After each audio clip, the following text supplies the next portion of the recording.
Should count. Okay.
Legendary crafting changed. Hey folks, this is Kalani. As we get closer and closer to the new Shadowlands release date, we're sure to see some last minute changes to get the expansion all polished up and where the dev team wants it to be. They bought themselves an extra 4 weeks with the delay, so let's hope they use it to the best of their ability. An interesting change has made its way through the pipeline that will switch up a few things in the legendary crafting system, and there's a new way to acquire some legendary effects that you'll need if you ever want to craft your own legendaries. So let's break it all down and have a look at what's changed. Before we jump in, be sure to pop by our live stream sometime over at twitch.tv/KalaniTV. We go live every Tuesday, Wednesday, Friday and Saturday, and we always love chatting with you wonderful folks, so I hope to see you soon. The first major change here is to the legendary crafting system, specifically for obtaining Soul Ash and using it to create and upgrade legendary items. Soul Ash comes from Torghast Cell Block Wings. That's the only place you can get it, and it's on a weekly loot lock system. There are 8 layers or levels that you can progress through and complete. Layer 1 is relatively easy, layer 8 is relatively hard, and it scales as you work your way through. Each layer that you finish will give you some Soul Ash, and you can earn Soul Ash from each layer once per week. The great news here is that if you can venture into the higher layers, completing a layer will actually award you the Soul Ash from that layer and any layer below it that you haven't already looted in that week. So if you can do the absolute highest layer, which is layer 8 right now, you actually only ever have to do that one once per week, and you'll get the rewards for every single layer all at once. Wow. It's a very nice move that lets you save some time every week, but the change here is to how much Soul Ash you can obtain from these cell block wings. There are 2 wings active at any given time, and each wing could reward you with a maximum of 50 Soul Ash previously, so if you could do every layer in both wings, that would put your max weekly gains of Ash up to 100. That was a nice round number because your first legendary required 100 Soul Ash to craft. If you were able to complete the Torghast wings in your first week, you could get your first legendary in week 1. Wow. Sounds simple enough, right? Then upgrading your legendaries would cost 100 Soul Ash per upgrade rank, and we have a total of 4 ranks right now. So rank 2 would cost you 200, rank 3 would cost you 300, and that final rank 4 would cost you 400 Soul Ash. Nice round numbers, and it translated directly to how many weeks you need to progress in Torghast to earn your legendary items or legendary upgrades. The dev team has changed all of those numbers. They increased the amount of Soul Ash you can earn by about 10 times across the board, and then they increased the amount you need for legendary crafting by about the same, but sometimes quite a bit more. Things don't line up quite as nicely after these changes. Here's a table to make it easier to see.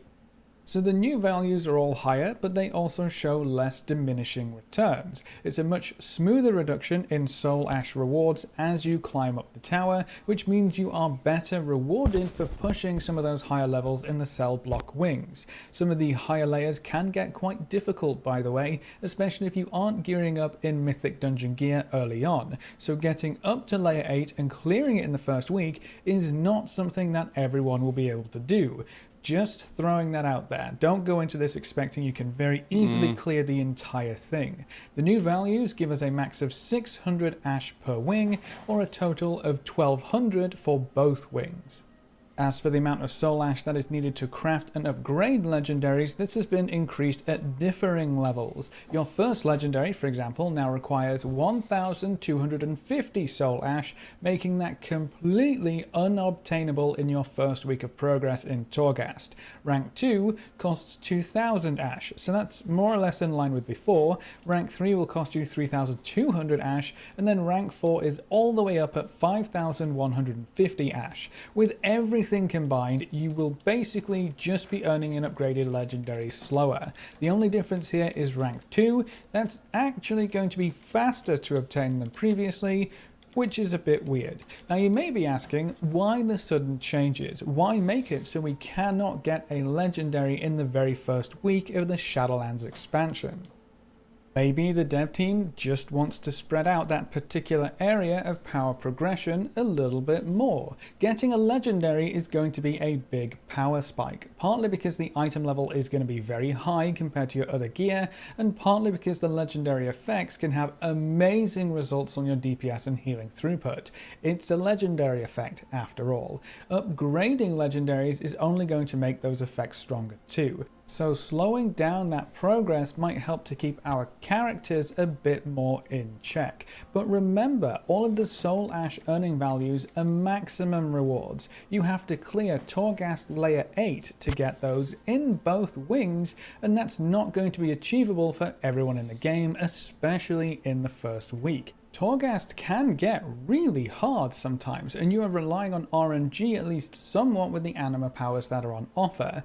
Torghast is also very gear dependent, so if you aren't getting into Mythic Plus dungeons and gearing up quickly, you will also probably struggle more. That means you might not have been able to earn enough soul ash to get your first legendary in week 1 anyway. With these changes, no one is capable of getting their first legendary in week 1, so everyone stays on an even playing field for longer. Because the soul ash rewards have diminishing returns the higher up you go, this also means you can very easily collect your first legendary in the second week by only clearing about half of the available layers. If you complete the first 3 layers in both wings for 2 weeks, that right there is enough for a legendary. That is most definitely within reach for most players. At the very least, it's far more obtainable when compared to clearing up to layer 8. So this might be a change to help the casual players. It might be a change to help players who thought they might have to grind day and night in Torghast to be able to keep up with everyone else earning legendaries in the first week. Some players don't have the time to bash their heads against Torghast until layer 8 finally goes down. Some players might not be able to complete it anyway due to gearing problems. Now no one can get their legendary in the first week, so it might help players think, you know, I don't need to spend all that time in Torghast because I'm not getting it this week anyway. I can do a few layers and be done for now. I'll get my legendary next week along with everyone else. It might relieve a bit of the pressure that we all feel when we hit max level in a brand new expansion to get everything done as quickly as possible and grind absolutely everything out. There's so much to do and so much to explore. You don't want to be stuck grinding just one area because you feel like you're going to be significantly behind if you don't get it done. Just my 2 cents. I don't know if that's why the dev team did slow things down, but either way, you cannot get your first legendary in week 1, and upgrading legendaries will be quite a bit slower overall, especially getting to that rank 4. In a little bit of other news, we also have a new way to earn some legendary effects. If you aren't too sure how legendary effects work in general, to craft a legendary you need several different parts. The soul ash, which we just talked about, that comes from Torghast. You also need a base crafted item that comes from crafting professions, and some stat missives that will let you pick your legendary item stats. They come from inscription. The last piece of this puzzle is the actual legendary effect. This is the main power component of a legendary because that's the part that actually affects your spells and abilities and how they work. Sure, a higher item level is nice, more stats are nice, and the orange text of a legendary, let's be honest, is nice. But without the effect, is it really a legendary? The effects are also arguably the hardest part to obtain because you have to do specific types of content to get specific effects. You can look up what legendary effects are available for your class and spec in game 2, which is super neat. If you open your adventure guide in Shadowlands, there is a tab up at the top called Powers. If you click on that, you can sort through all the different powers and effects you can earn, so you can find the one that you really want and look up where it comes from. They can come from dungeons or raid bosses, PvP, rep vendors, the weekly box, Torghast, lots of places really. Now in previous beta builds, this section would actually tell you exactly where each power came from, but I guess the dev team decided that was too easy or something because they removed it. I would personally like to see that return. It gave this window more meaning and it let you actually look things up in game, which is always nice instead of hopping over to the nearest third-party website, but at least you can still see what powers you can obtain. I guess that's another change you can add to the legendary acquisition adventure, but the main point here is that while legendary effects are supposed to come from very specific sources, a new item was added in a recent build that goes around all of those sources. The Chronicle of Lost Memories will allow you to learn a legendary power that you do not already have. So it's another random wildcard item that will help you fill in some gaps in your collection, but because it's entirely random, you won't want to use this thing willy-nilly or even early on. The best time to use it will likely be after you've already earned the easiest legendaries, like early dungeon boss legendaries or PvP legendaries, or maybe even the raid legendaries if you know you're going to raid at least normal. Now this might leave you wondering, what's the point of learning a random legendary if we know exactly what to do to get each legendary effect anyway? There are two potential answers here, depending on you. The first is this item might be easier for you to acquire than the actual pathway of the legendary effect you want. We don't know exactly how to get this item yet, but I imagine it's going to be a bit of a grind no matter which way you look at it.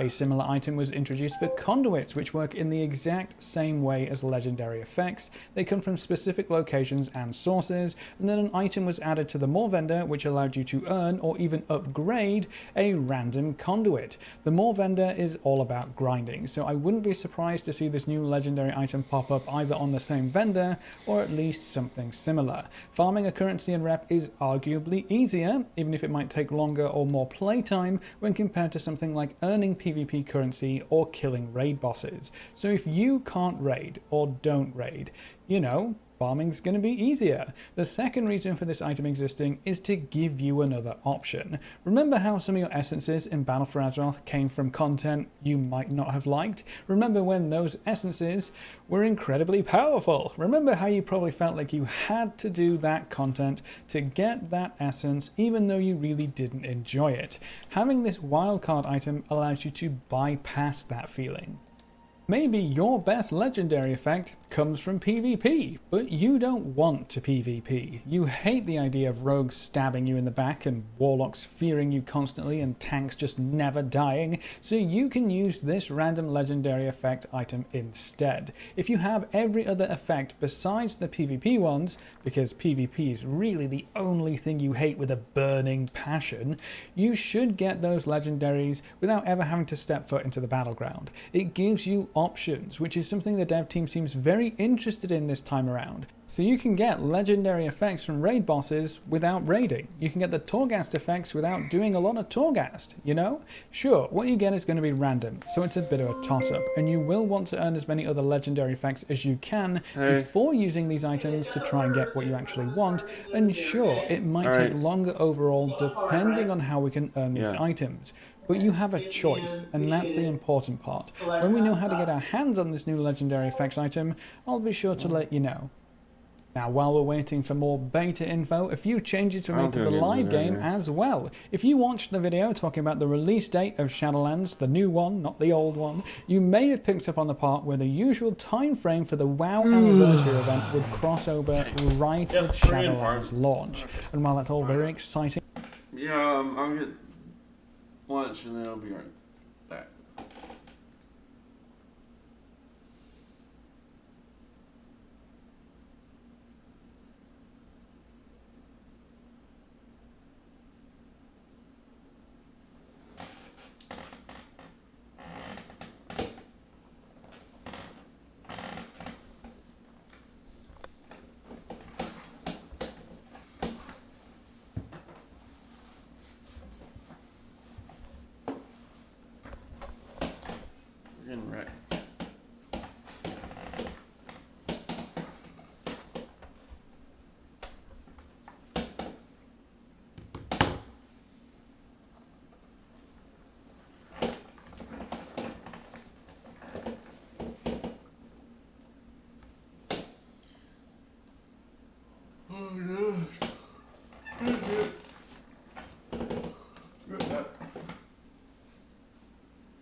Motion detected at the front door.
Motion detected at the front door.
Motion detected at the front door.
Motion detected at the front door.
Staying out of politics. with the events and whatnot, it would have given us the anniversary bonus experience buff for our leveling adventures. An extra 16% experience would have been huge. And I guess the dev team kind of agreed, because they moved the entire anniversary event to, well, to right now. If you log into the game today, you'll be greeted with a special surprise. The WoW anniversary event is now active. So you can hop into old Alterac Valley, grab some cool transmog rewards, and make good use of that anniversary experience bonus. It feels like we've had so many experience boosts recently, and this one is going to be the last one for a long time. So if you still have any alts you need to level, get them done before Shadowlands launches. I feel like we've said that so many times at this point. But either way, the anniversary event will last until the 22nd of November, so literally right up until the Shadowlands release date, which means we won't be able to make use of any of those bonuses for Shadowlands itself, but we can make use of them to get ready.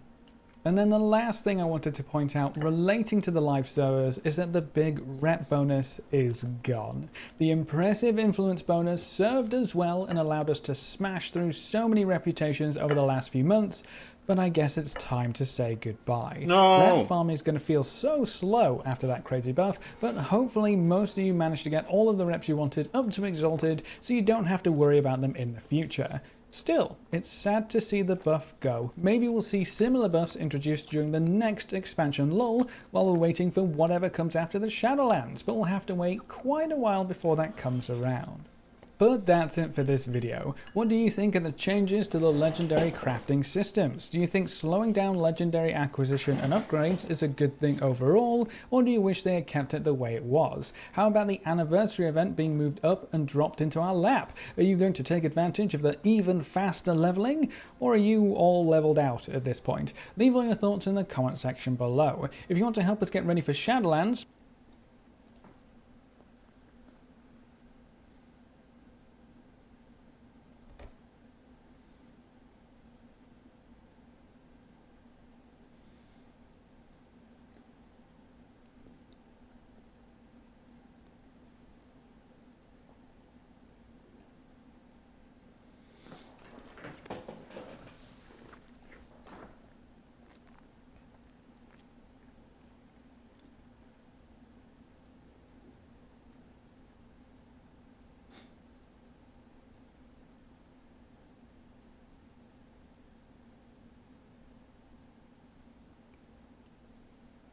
No politics.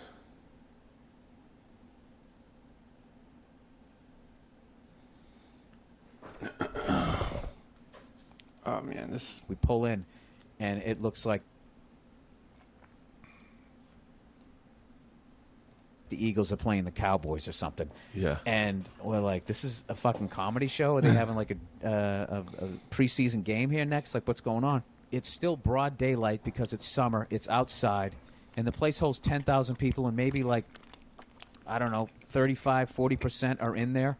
Maybe 20% are sitting down. The rest are walking around trying to find their seat. And Voss goes out and brings up the first act. He goes out there and just does his act. And within, I don't know how many minutes, he starts getting booed.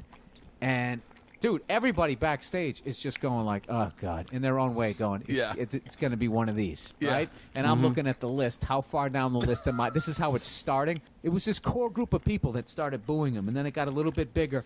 So there was probably like maybe like 1,000 people just chanting, asshole, asshole. And this guy was so deer in the headlights, he just ends his act with like, as they're chanting asshole, he just goes, thanks a lot, you guys have been great, good night, right? What? And gets off stage. Had an absolutely stunned look on his face. And I went up to him to try to console him, and I was kind of doing that, dude, while kind of laughing because he had this stun, like, what the fuck was that? The lineup was insane. Like, Tracy Morgan, Patrice O'Neal, Ralphie May, I think Bob Saget, Robert Kelly, Dom Irera, myself, Opie and Anthony, and Jim Norton closing. I knew something was fucked up when Tracy Morgan went out, and he was supposed to do 15 to 20, and he pulled up at about 7 minutes, 50 seconds, in the middle of a bit, just stopped and went, Thank you. Good night. God bless. What? Smartest fucking dude in the night. He looked at this bunch of crazy drunk white people. They're not going to remember if I did 7 minutes or 17. Yeah. God bless. I'm out. Put down the mic and fucking walked off. And at that point, I was annoyed. I was just annoyed because I was sitting there going like, this is one of the greatest comedy lineups that I've been, as far as up-and-coming guys that I've been around. Yeah. And these fucking people are treating everybody like shit. And, you know, and I'm a defensive, fucking angry dude anyway. So it was just kind of the perfect storm. So I walked out there not even nervous. I was like, these guys don't even deserve a show. Fuck this. What the fuck am I even doing on this tour? And I just snapped. Oh, fuck all you people. You know what, you fucking losers? I hope you all fucking die, and I hope the fucking Eagles never win the Super Bowl. Go fuck yourselves.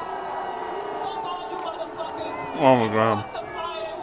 Fuck all of you. Fucking goddamn fucking losers. Boo and Dom Herrera. Suck a dick. All of you. Suck a fucking dick. How's that? No, I'm segueing into my next joke. You can all lick my fucking red nuts. All of you. You can line up in your Harold Carmichael fucking jerseys, and one at a time, you can all suck my dick. City of brotherly love, you bunch of fucking cocks. Fucking goddamn losers. 52 fucking hours into a show. The fuck am I gonna do at this point? You people are on a goddamn acid. Fucking be up here talking about Hitler. That ain't gonna work. What do you want me to talk about? Wait, throw out some topics. Let's talk about heart disease. Something you're all gonna fucking die of. And you're gonna laugh at your fucking funerals. It's gonna be great. You're all gonna get fucking cancer, which is fantastic because all your fucking heads are shaved anyways. No one's even gonna notice. You're gonna get fired for coming to work too late because they're not gonna notice that you have fucking bone marrow cancer. The only thing's gonna give it away is me laughing at you in the fucking background. You fucking bunch of losers with your fucking cell phone pictures. Fucking suck a dick. Fucking assholes. 11 more minutes of this. I hope you all get in your Ford Focuses and fucking drive off the side of that faggot-ass Ben Franklin bridge. You fucking one bridge having piece of shit city that no one gives a fuck about. The terrorists will never bomb you people because you're fucking worthless and no one cares about you. You are this high above New Orleans. No one gives a shit. FEMA would never show up for you fucking assholes. I hope your mother has herpes in the center of her asshole. You go home tonight, you lick it, you get it on your tongue, and some other horrific shit happens that involves cancer. So all of you, 11 minutes left. 11 minutes. I hope somebody takes a fucking beer stein and just slaps you on the back of your zit-infested fucking shoulders and your awful man-tit tank tops. I hope that happens to you. I hope the glass fucking digs into your fucking shoulder blade. Oh my God. And then I see you afterwards. Hey, how's it going? Enjoy the fucking show. That's great. And I grab you by the fucking hair, but you don't have any. They really have to come to this, people. They really have to come to it. I really hope all of you run into all those black people that you love so much here in Camden. I hope that happens. I hope there's a line of all of you guys getting fucking carjacked and they take out their big black dicks and they just shove them right in your fucking mouths, each and every one of you. Somehow they just keep repeatedly coming right in your fucking eyeballs until it builds up so much that your eyes, they fucking press over. You can't see shit. And somehow there's another dick in there for you to suck. 10 minutes left. This is what you want. This is what you want. Bunch of fucking losers. Fucking Rocky is your hero. The whole pride of your city's built around a fucking guy who doesn't even exist. And then fucking Joe Frazier is from there, but he's black, so you can't fucking deal with him. So you make a fucking statue for some 3-foot fucking Italian, you stupid Philly cheesy and fucking jackasses. I hope that cheese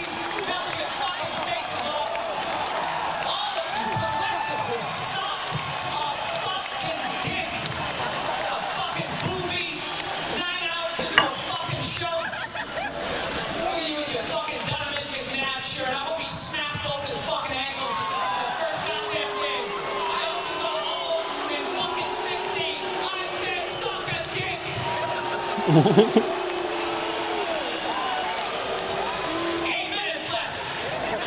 8 fucking minutes left. The Flyers, they ain't even fucking exist anymore. Those goddamn pansies never won shit since fucking Gerald Ford was in office. Once you set the fucking ice capades down there, you assholes, you probably won't even notice the difference. That fucking pussy team, remember they had that whole season when they wore the slacks? You bunch of faggots.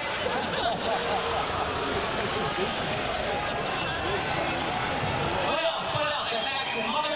Say this, I'm doing it all. I'm fucking standing here. I broke the mic stand. I got a little fucking cane now. Why don't we get a little off-space meeting up here? What's that, sir? What do you have to say, sir? Never passed the fucking 8th grade. What brilliant shit are you gonna fucking tell me, huh? Go back to the dock and go unload some shit. You fucking warehouse working, weed smoking, fucking disappointment for your mother. 7 minutes left. 7 motherfucking minutes left. And I'm doing all fucking 7. You fucking asshole. I'm going to stand backstage for 3 hours. You get booed by this GED fucking stupid ass piece of shit fucking crap. Bunch of fucking losers, and I hope the fucking radio's falling on your head tomorrow. The fucking antenna will break your fucking ears. You're falling out of those piece of shit buildings. Not only you in the fucking Libertyville. Shut up and Franklin's ass. Think about that. All you motherfuckers, I hope that bridge collapses on you pathetic lives. Go fuck yourselves. 6 minutes left, and I will be selling my CD after this shit, you motherfuckers. And the only way you get one is by throwing it in your fucking stupid heads. You bunch of racist fucking morons. Look at this. What do you think of the picture of me, Rob, huh? This is the most, I'm saying all the shit I've wanted to say for 14 minutes. This right here is the theme of my set, a broken mic stand. 3 motherfucking minutes left. 3 fucking minutes left. What's that? The Phillies, that faggot-ass team named after a female horse. You bunch of pussies. You won 1 fucking World Series since 1880. Suck that dick. Bring Tom McGraw back from the dead, you fucking jackasses. Maybe you'll win another one. It ain't ever happening. It ain't ever fucking happening. With your red candy stripe faggot fucking uniforms. Your teachers be selling cotton candy in the fucking instructional leagues. You have a soccer team? That's all I got left. I ain't got a fucking ping pong team. Some other shit-ass fucking team that's never gonna win a championship. You guys haven't won a Super Bowl since they had face masks, you fucking jackass. Roman Gabriel running around a fucking leather helmet. Ah, suck a dick. Was he a dad or something? You don't know who the fuck he is. I have my fucking shirt for this shit. What's the Banana Republic? Take the $20 shirt off the rack.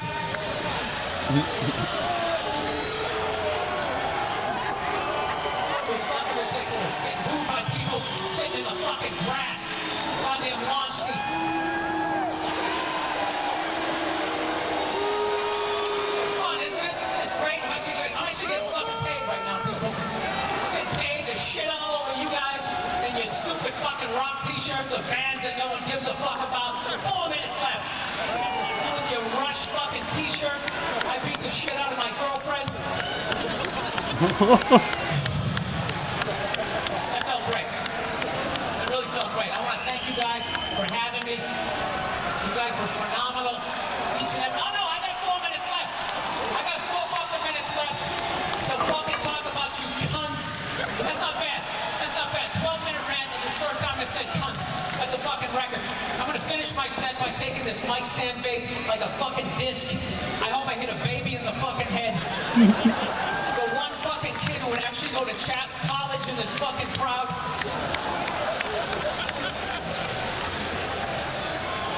What's that, sir? Dave Chappelle. Yes, he's not here. I wish I was on his fucking tour right now. Maybe I wouldn't have a bunch of cunts not fucking paying attention 4 hours into a goddamn show. 3 fucking minutes left. 3 minutes left in this motherfucking tirade. What's that? Sir, why are you screaming? You're in the front row, you dumb fuck.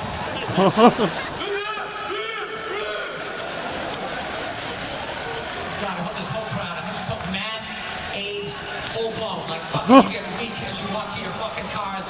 You just pass out and they just find you next to your 83 fucking Monte Carlo with gravel embedded into the side of your fucking bald ass fucking heads. Yes. What about Vincent Papalio? What about what? Vincent Papalio.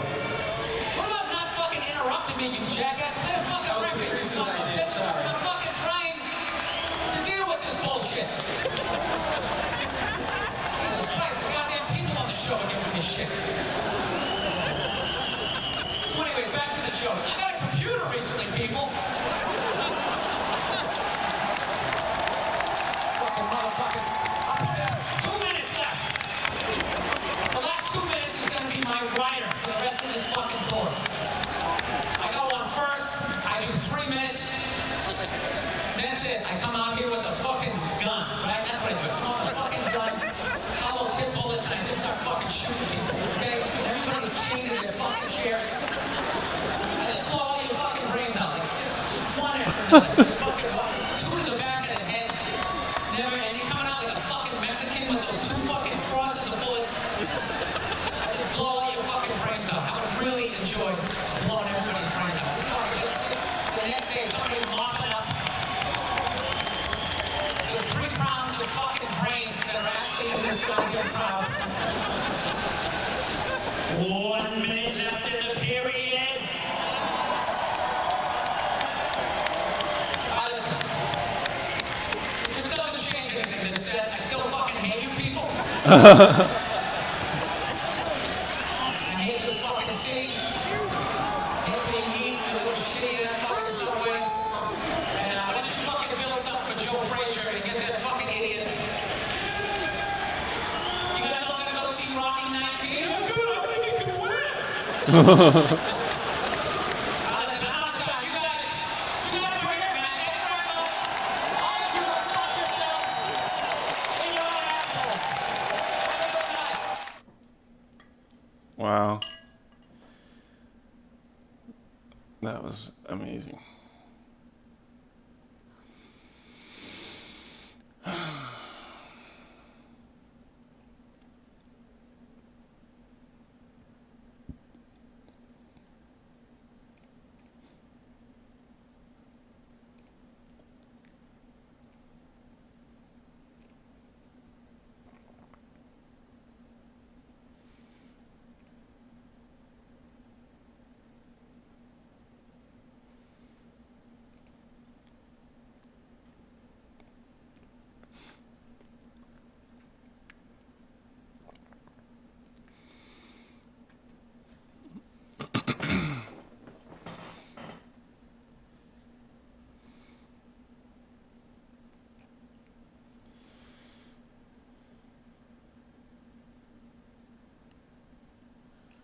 Great.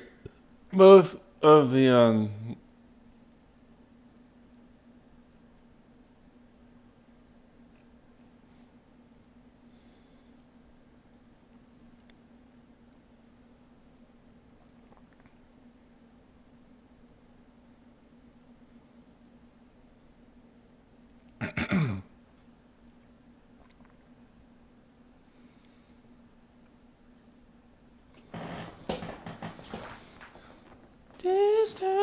this time, things will go just fine.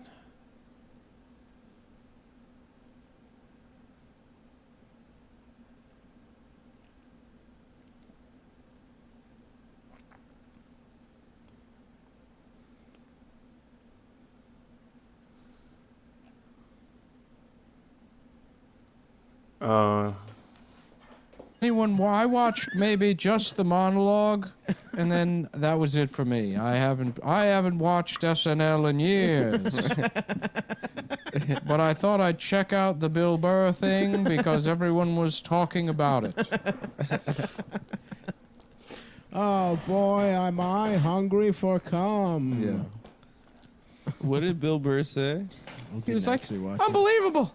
You got black people out on the streets acting like fucking monkeys. I don't think that's what he said that. did. Wow, Yeah. on SNL. And white women, oh boy. You know what we should do? Is let the cops rape white women to death. That'll fucking straighten them out. That'll show them. That'll show. That's what we need. We need to fire all the cops and give them jobs raping the white women at Starbucks. Oh, what? You want a latte? How about a fucking gun in your cunt? Wow, that's pretty funny. Ladies and gentlemen, Imagine Dragons. And can you imagine them? They got a fire, they're breathing fire. Big ass teeth. Fucking dragons are so cool. I wish And they got fire. I feel like I am one. I'm a fucking dragon I feel and my like dragon dick is I huge. support this gay shit because I feel like the next step is letting me be a dragon. Hell yeah, gay rights. But only because I'm a I'm people. gonna become trans dragon. Because I'm gonna tell people I'm a dragon. If they say I'm not, they'll go to jail. Oh, Jesus, that was brutal. Yeah. We should rape Jesus. those guys. You call this fucking music? Back in my day, music was... It was Benny Goodman. George Gershwin. That was the kind of music you could listen to. In Boston. In Bo- Boston, the band. Back when I was growing up in New York, the only fucking music you had. We should rape every white woman. Yeah, I didn't watch the Bill Burr. I didn't watch it either. I don't know what it was. I didn't actually. I'm I saw sure, people were talking. I'm sure it was, knowing Bill Burr, I'm sure it was two things. One, very funny and well done.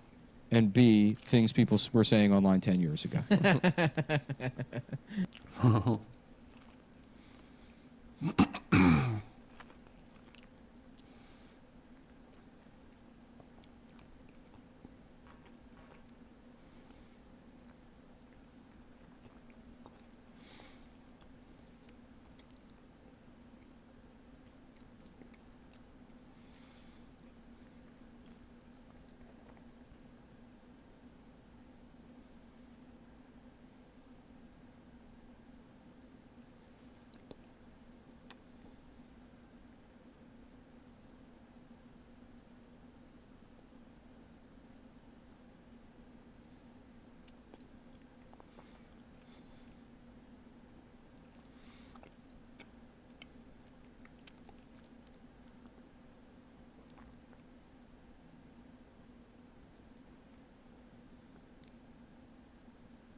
I didn't even know that was a movie. What the fuck?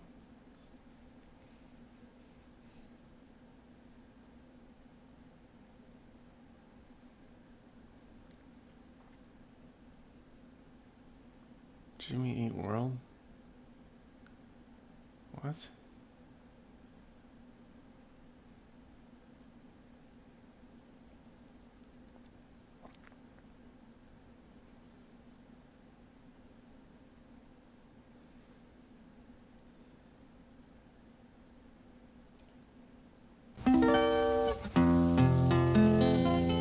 But it's over and over. Oh, oh no, oh, oh no. I'm gonna ride on the women's side, but it's over and over. Oh, oh no, oh, oh no. I'm gonna ride on the women's side. Brother Noah, my God's talking. Ride on the women's side. said he would ride on a wind and tide. Hey, children, stop, steal, and listen to me. God walked down to the brandy sea. He declared that the evil was sent from man, and then he decided to destroy the land. He spoke to Noah. Noah stopped. He said, Noah, I want you to build me an ark. I want you to build it 3 cubits long. I want you to build it big and strong. I want it 50 high and 50 wide, so it will stand the wind and tide. It's oh Noah, oh Noah, oh Noah. God's voice was heard. He said, now Noah, let me tell you what to do. Call in the animals 2 by 2. So he called them in an ark, 2 by 2. He called the birds, the ox with the kangaroo. Then he called and Japheth, the ham and Sham. Then God began to flood the land. He raised his hands to heaven on high, shook the stars and moon from the sky, shook the mountain, he troubled the sea, hit the wind to his chariot wheel. He stepped on land, stood on the shore, and declared that time it wouldn't be no more.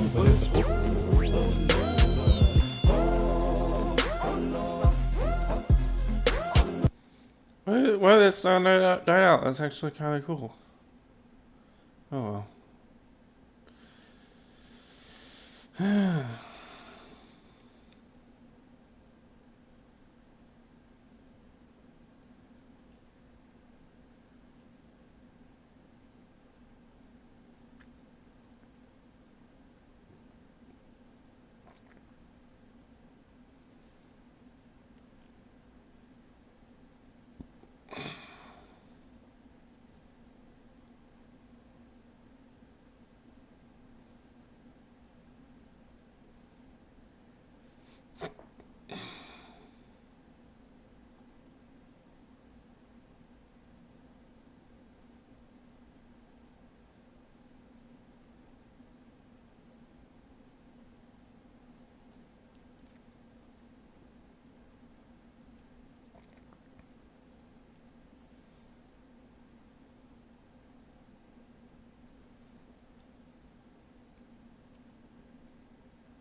What?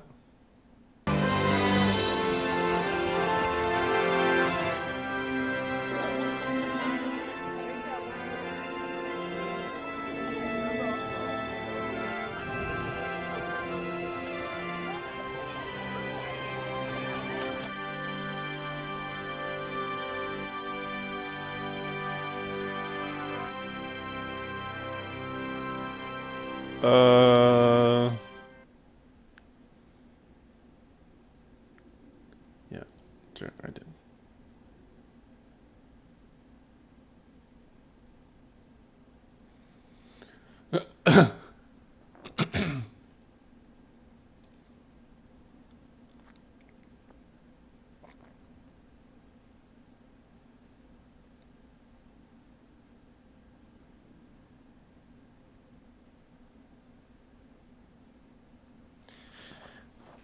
I wonder what my VTuber would be.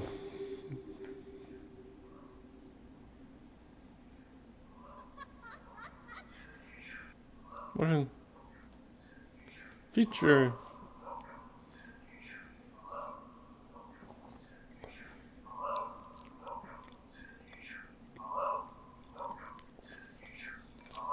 Empire Weekend.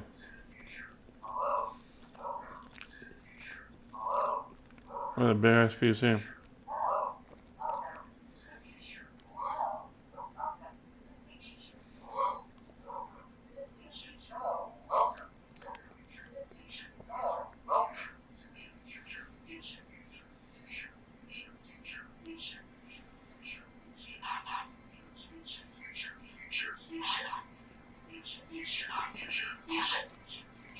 Yes, I'm gonna drink.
Streaming. That's right, while the world is plunging into darkness and everyone is losing their minds, at least we have VTubers to keep us company. Oh, Jesus. Virtual YouTubers, also known as VTubing, is where fantasy turns into reality. Or maybe it's the other way around. The most popular use of VTubing so far comes in the form of 2D anime girls brought to life with state-of-the-art motion detecting software performed by Japan's version of K-pop idols. Behind these cutesy characters are voice actresses who have trained their entire careers to laugh, sing, and cry while making an assortment of inhuman sounds in order to entertain thousands of men who watch while gushing over their LED keyboards. Welcome to the virtual world. Let's go, amigo. Let's go. Banana, hoshi, banana. Banana. Banana.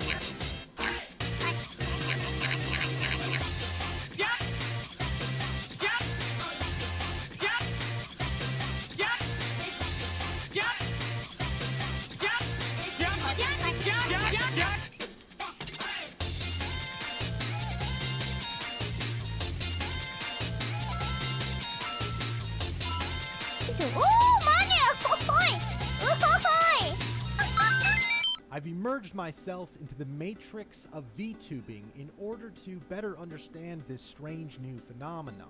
Who exactly are the type of people to watch VTubers? What is the true appeal of them in the first place? What does this technology mean for the future of the internet? And why does my character look so feminine? After spending hours watching VTubers, after interviewing VTubers and their viewers alike, I've come to some conclusions. But first, a brief history lesson of VTubers seems appropriate. Virtual streamers are relatively new to Westerners, but as you might have guessed, it's been huge in Japan for years. 2016 saw the birth of one of the most popular early VTubers, Kazuna AI. She quickly became a viral sensation on YouTube through her eerily lively expressions, catchy music videos, and in-game banter while streaming. What's most intriguing about Kazuna is that according to her backstory, she's a self-proclaimed and self-aware artificial intelligence, a claim that isn't easily disproven upon watching her stream. For years, the producers of Kazuna's design and the true identity of her voice actor were kept hidden. This air of mystery was a brilliant design choice by Kazuna's original parent company, Active 8, whose intention was to maintain a facade of a truly autonomous anime girl for the minds of her viewers. As the years went on, the insular Japanese VTuber fandom slowly became more accessible to English speakers, with subtitles added to clips, and with the rising popularity of bilingual VTubers like Kiryu Coco and Pecora. These hilarious and relatable cross-cultural streamers helped usher English speakers into the maw of the VTuber idol machine. Shampoo. Shampoo. The Western expansion of these markets has primarily been the workings of one company, HoloLive, led by genius mastermind billionaire philanthropist CEO Motokai Tanigo, aka Yagu. While on the surface, these cutesy VTubers seem like they just stumbled across streaming and happened to find a career in it, the HoloLive streamers are all funded and managed by the company. Beyond that, the type of games they play and the streams they have, the collaborations they make, these things are all decided at some sort of production level. So whenever you stare into those cold, dead eyes, just remember that Yagu is pulling the strings. The formula for VTubers debuting together in what's called a generation was first established with Japanese idol culture, namely in the form of slice-of-life anime such as Love Live. And while idol fandoms have never truly hit the mainstream in the West, they do consist of disturbingly dedicated fans who are willing to pay thousands of dollars in many cases to travel across the world and catch a show. In a way, that same business model has transitioned to the even more lucrative and cost-effective platform of live streaming. HoloLive has released several generations since 2019, each with the intention of capturing a different demographic or region of viewers. You have HoloLive Indonesia, HoloLive China, HoloLive Armenia, and now HoloLive English. On September 12th, 2020, the world of VTubing changed forever with HoloLive's foray into Western audiences. Future generations will look back on the HoloLive English debut in the same way that Hassan Piker looks back on September 11th. We deserved it. Oh, burn.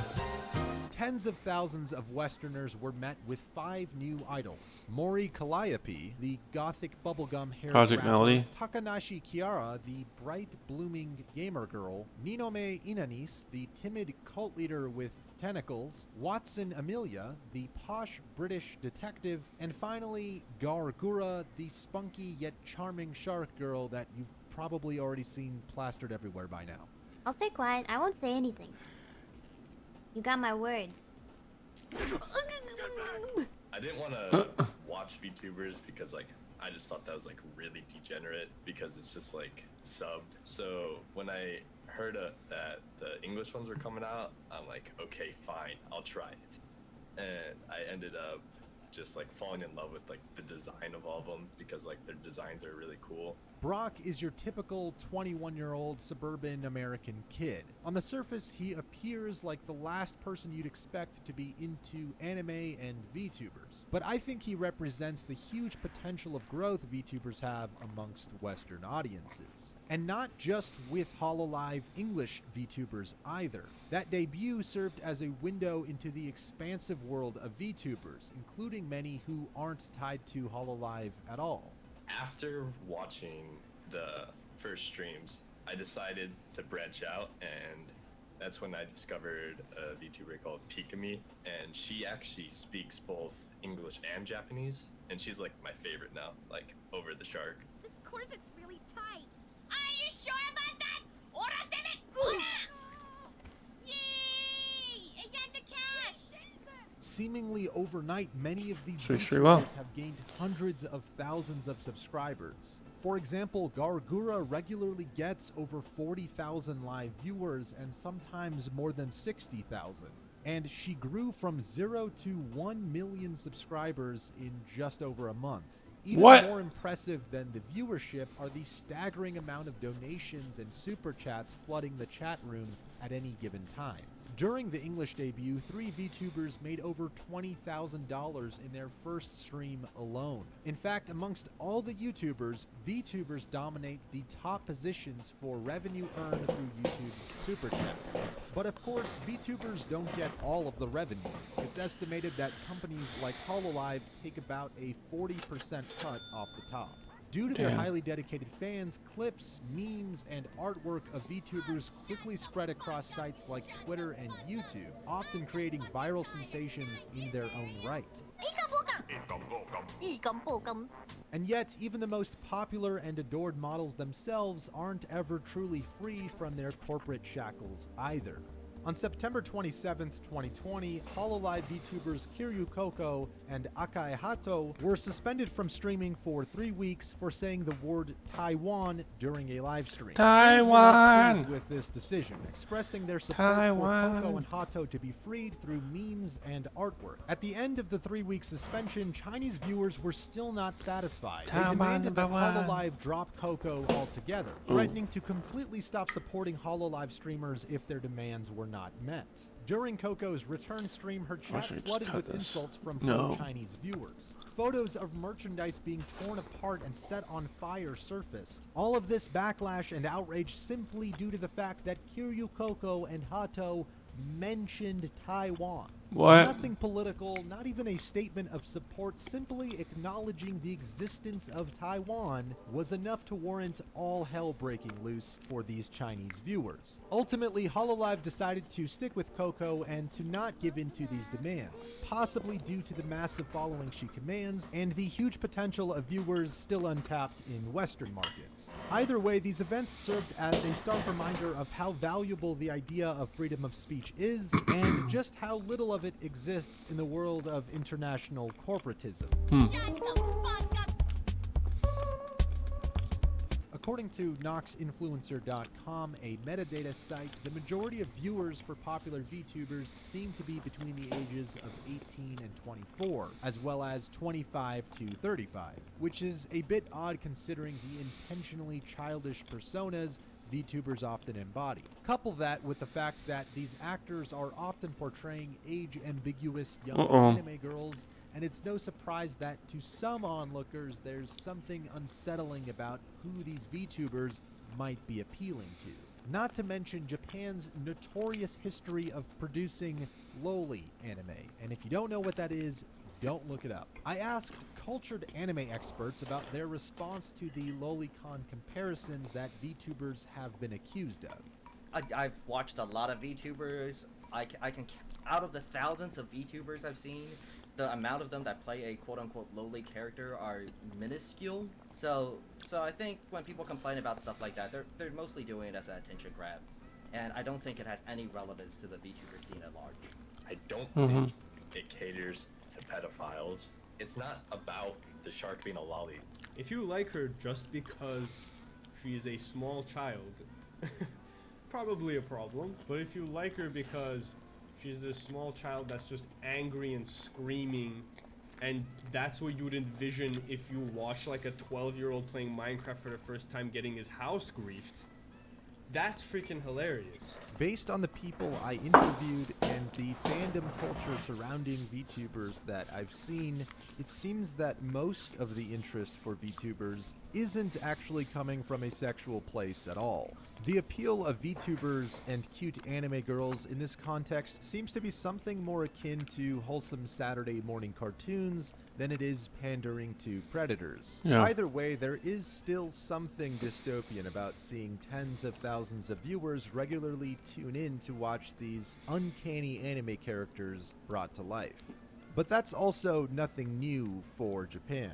If the East is a window into the future of the West, then anime girls, body pillows, virtual waifus, and the consumers of these products are going to become a lot more common in the not-so-distant future. Oh yeah, definitely. I don't really care about Japanese culture that much, but I'm a big fan of anime. So I don't hide it from my parents either. Like, they know everything. Like, I even have a body pillow that my mom bought. So. Understanding the appeal of VTubers is most easily done through sitting down and actually watching them. This was my friend Haven's first time watching a VTuber. Oh, this is it. This is it. This one's so... It's actually cracked me up. Wait, full screen it?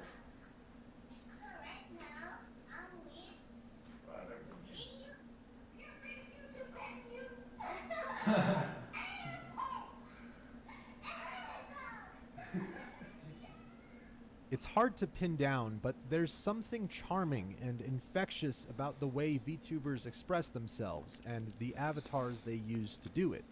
If I can just have an avatar that looks the same every time, and then people can stop commenting about how tired I look, I'm like, why not? This is great. You know, I can concentrate more on my content.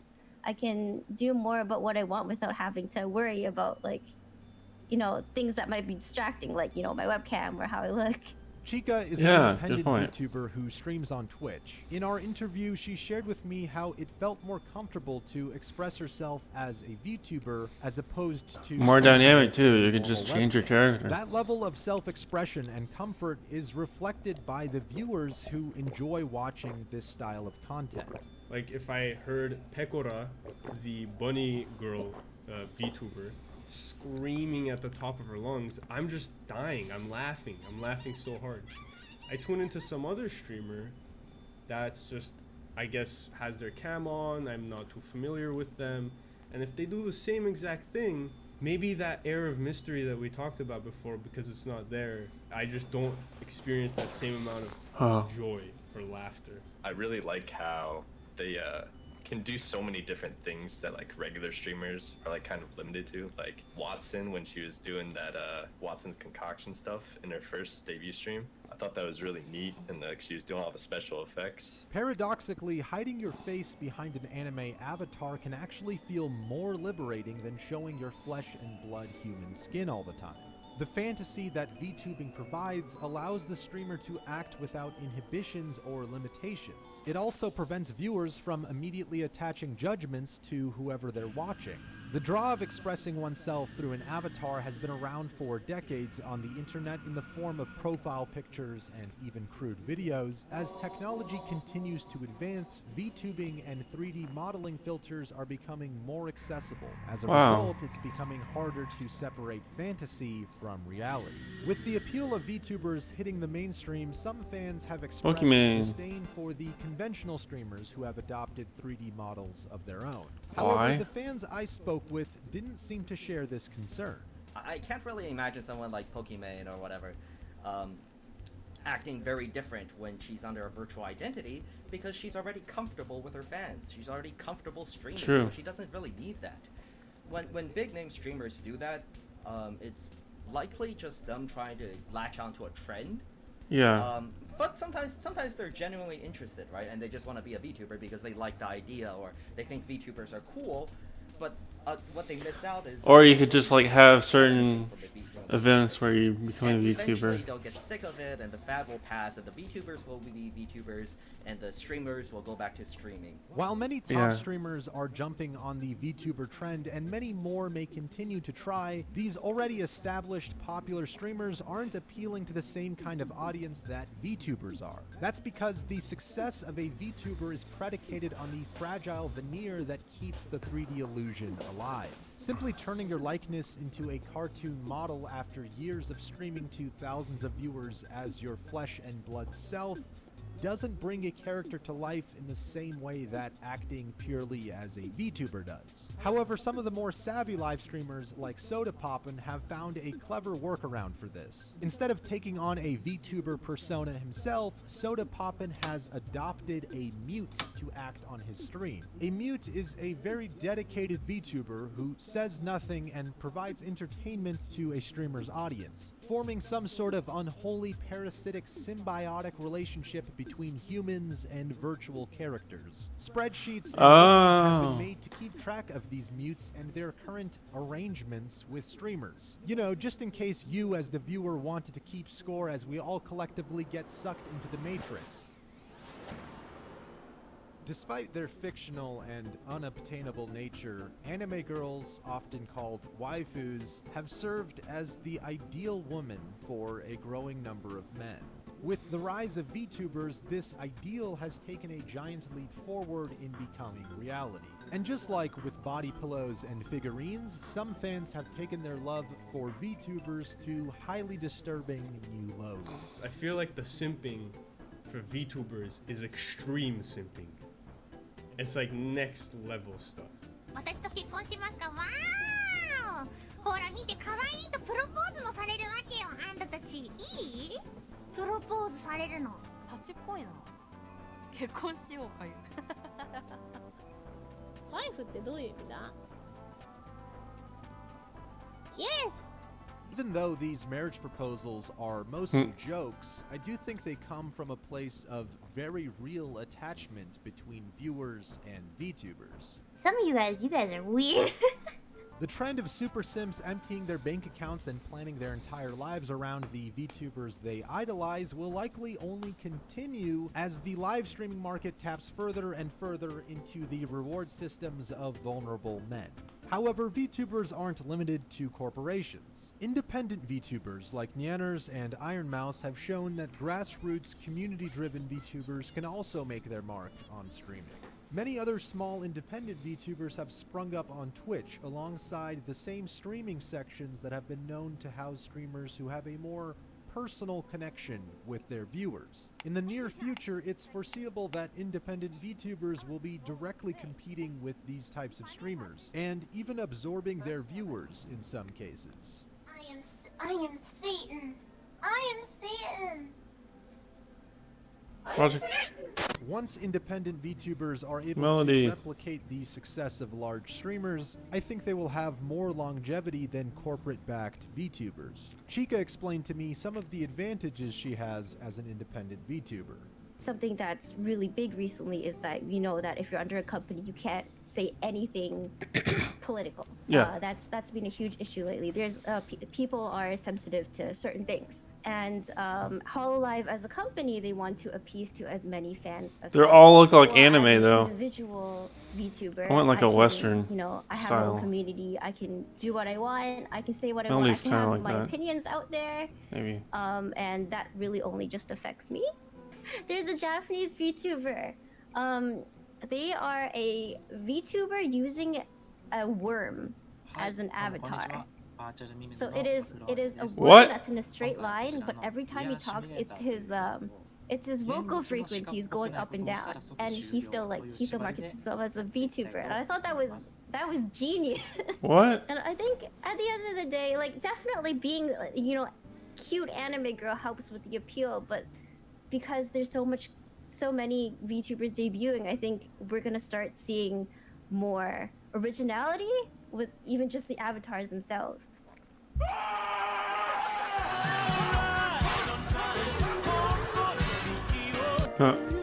Anime characters are only the surface of a vast sea of virtual possibilities. Virtual rigging has the potential to bring every type of character, creature, and creation you can think of to life. Internet Yeah, my culture friend has Skio already has begun a, to incorporate virtual avatars into the mainstream, and it's no stretch to cat say avatar. that internet culture itself is taking over the world. Fly me to the moon. Let me play among the stars. Not bad. Let me see what spring is like on Jupiter and Mars. In the other words. Hold my Damn. hand. I first stumbled upon this topic after a conversation with my friend Bobber, who told me about these 3D anime girls that stream and get tens of thousands of viewers. The concept alone immediately intrigued me, but I never would have imagined Sir. myself sitting down and actually enjoying a VTuber stream. But that's exactly what happened. I think I now understand what makes these VTubers so appealing to so many people. There's a unique purity to VTubers. When I watch them, I'm not thinking about drama, politics, or personal problems. And while escapism has been widely available in the form of games, shows, and even streams, watching an entertaining VTuber brings the character to life in a way that no other form of media, or live streaming for that matter, has been able to emulate. While VTubers undoubtedly act eccentric, dramatic, and even insane, it's all done under the guise of a character. Rationally speaking, we're all aware that real people are behind these 3D avatars. However, on a subconscious level, there seems to be a disconnect between realizing that the person you're watching is a human and just experiencing it as a character.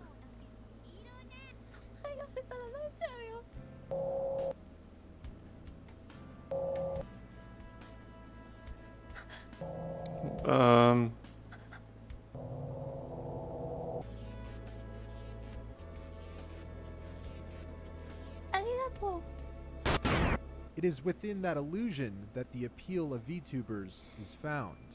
People are complicated. VTubers are not. And they are here to stay. And behind every 3D avatar, it feels as though there is some sort of dark, unforeseen force. As I stare blankly into my webcam while recording this as my own virtual avatar, I can't help but feel that VTubers are the first step in the process of becoming less human. And if we are stepping into some sort of dystopian new virtual world manufactured Well, there's a by choice. advanced You don't have to artificial do that. intelligence, what better way to introduce itself than with the smile of a cute, innocent anime girl?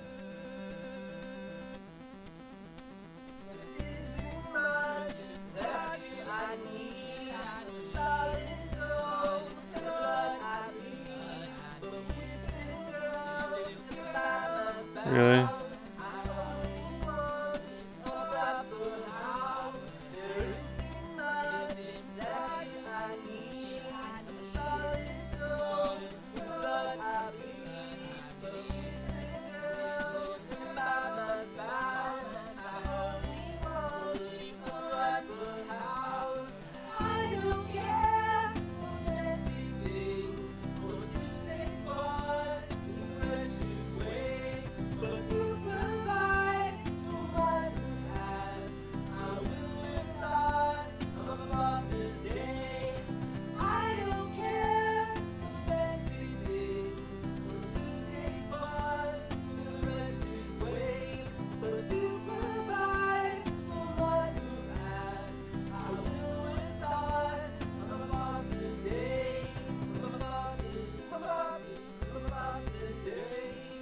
Damn. So I don't think it's like a bad thing. I mean, it's like an extra tool, right? Like a stream deck is a tool. And there's always going to be flesh and blood streamers by far. Definitely. I mean, there's still a human, you know, behind it, performing it.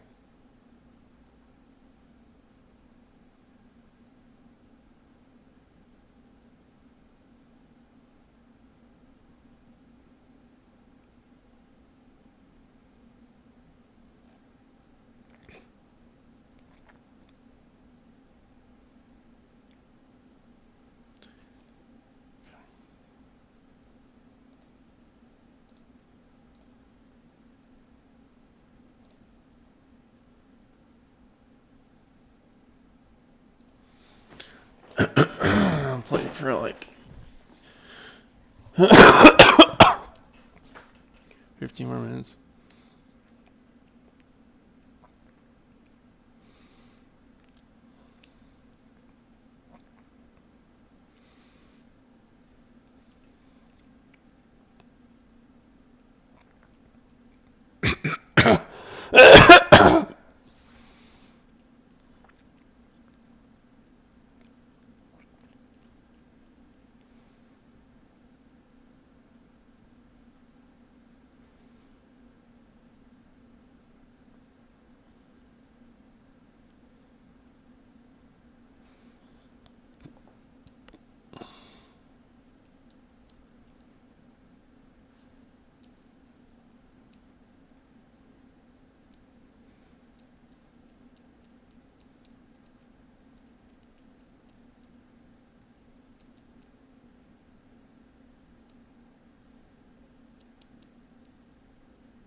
25.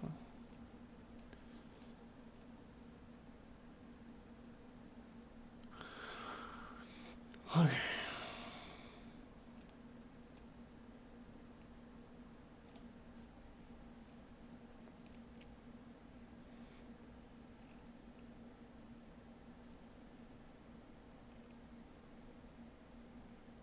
Age of Clarity.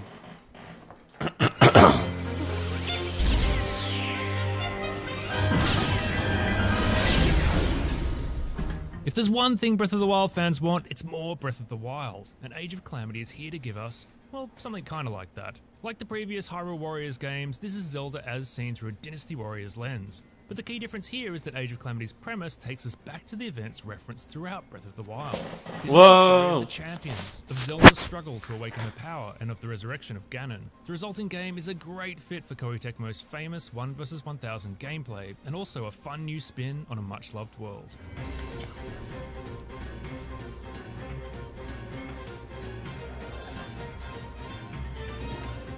Hyrule Warriors Age of Calamity really does feel like a love letter to Breath of the Wild. It goes out of its way to include as many of the signature elements of that game as it can. Oh, it's a world quest. From the bestiary and Sheikah powers through to cooking, Koroks, clothing options, and of course, paragliding. Terrifying. All of that really sets the tone, but the developers don't stop there. Age of Calamity is packed with systems, mechanics, locations, and Easter eggs pulled from the object of its affections, and coming across these in my more than 40 hours with it has been a joy. Of course Link can shield surf, and parry Guardian lasers. And why shouldn't he wield tree branches, soup ladles, and mops? And why not pass magnesis to yank treasure chests out of the ground? Oh wow, is that they actually use the mechanics from the Breath of the Wild? And what could be more normal than tuning the Sheikah sensor to find ingredients across the map? Age of Calamity is able to go even further in some areas too. There's a large cast of playable characters for one, and you get a sense for how deadly Impa was as a young woman, or how skilled the champions were in battle. Oh. We even get to pilot the Divine Beasts, and while these missions aren't actually all that exciting, they're still a good palate cleanser, as well as an effective way to bring Breath of the Wild's backstory to life, and to make these lumbering titans feel more real than they ever did before. Wow. Perhaps the most significant new twist, however, is also likely to be the most divisive. The opening cutscene introduces us to a miniature guardian who comes alive at the moment Zelda's powers awaken when all hope is lost, and then travels back in time to warn the heroes about what is to come.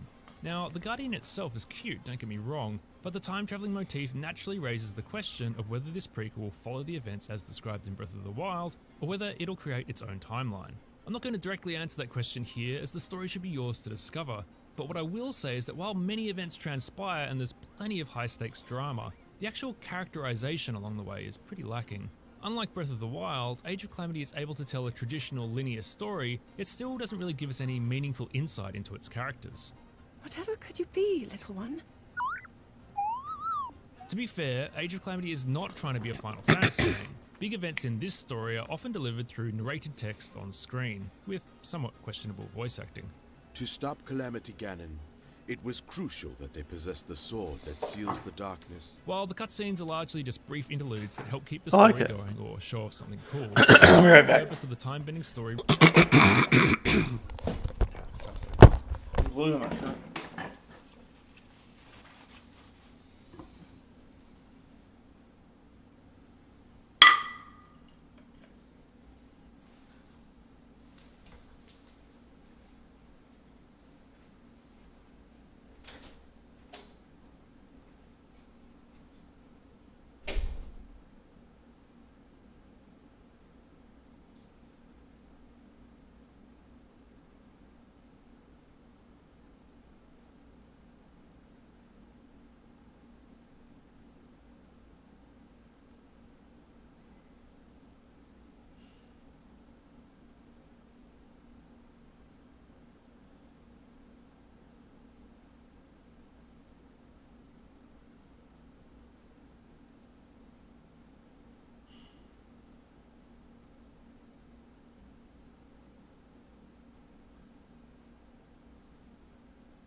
Alright.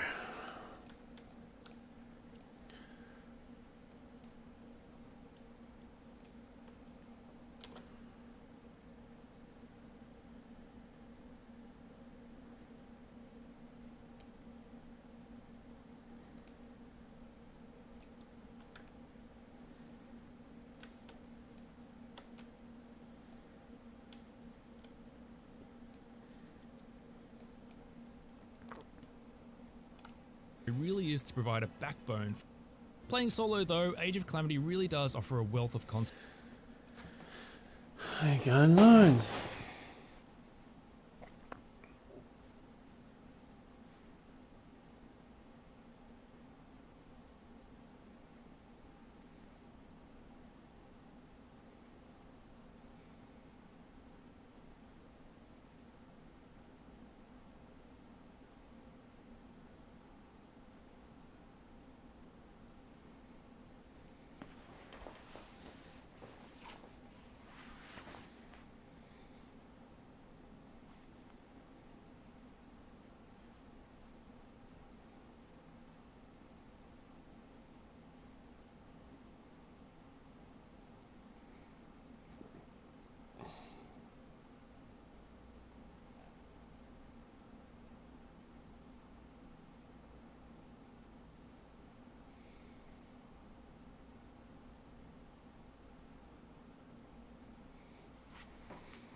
No.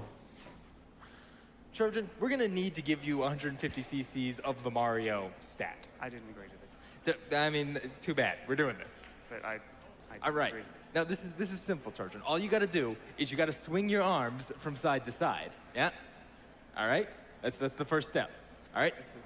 And yeah. Now you're doing it. You're doing the Mario, and then you just take one step, and then again, and there you go. You're doing the Mario, just like that. Okay. Yep. I'm still quite comfortably seated, but Yeah. No, nobody did the Mario with me. That was wholly a failure. No!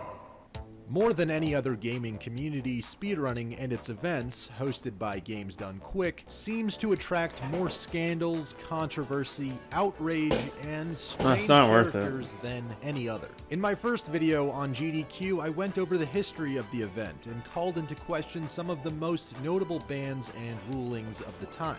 Since AGDQ 2018, the event has had no shortage of further mishaps and mishandlings. Let's take a look at who the latest victims of GDQ's banhammer have been, where the outrage has come from, and what some of the deeper problems within the speedrunning community look like. Oh.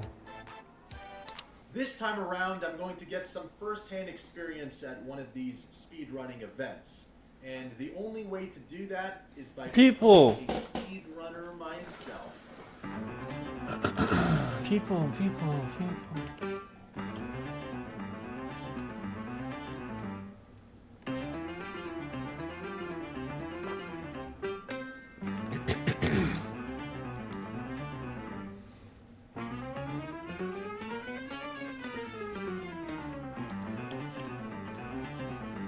Gotta go quick.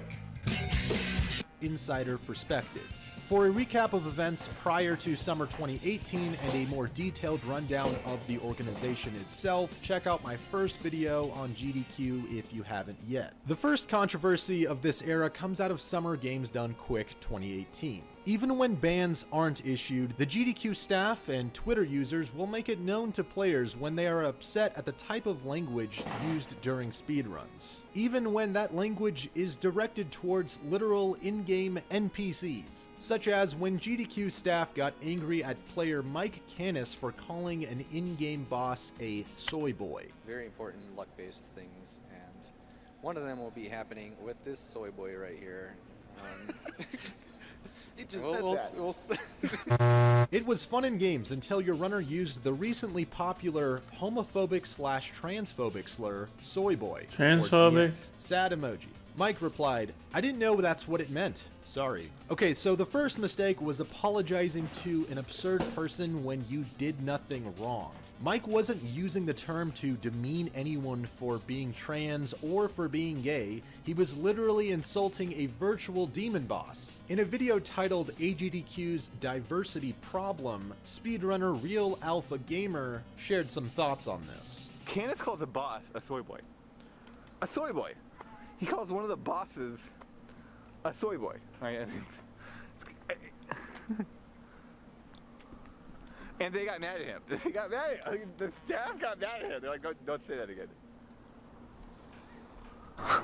Shortly after SGDQ 2018, hell yeah, the tragic shooting at Jacksonville Landing in Florida occurred during the Madden 2019 esports event. In response to this, GDQ organizer Cool Maddie made a thread on the speedrunning subreddit detailing plans to create a private blacklist of suspicious and potentially threatening individuals within not only the speedrunning community, but other gaming communities as well. His plan was to involve other event organizers and get their input of names to add to this private list. Now, Cool Maddie's idea of a private blacklist might have good intentions, but ultimately policies that give immense unchecked power to organizers for the sake of security, which is what this is, unfortunately end up rife with abuse. Especially when Cool Maddie says event managers may report as much or as little as they wish about particular incidents. Basically, managers can decide what to include about specific people without full context or even good reasoning as to why that player will be banned from not just GDQ, but other events as well. It's basically the Patriot Act for gamers, and we all know how well that turned out. Even the responses from members of the speedrunning subreddit were unenthused with the idea, to say the least.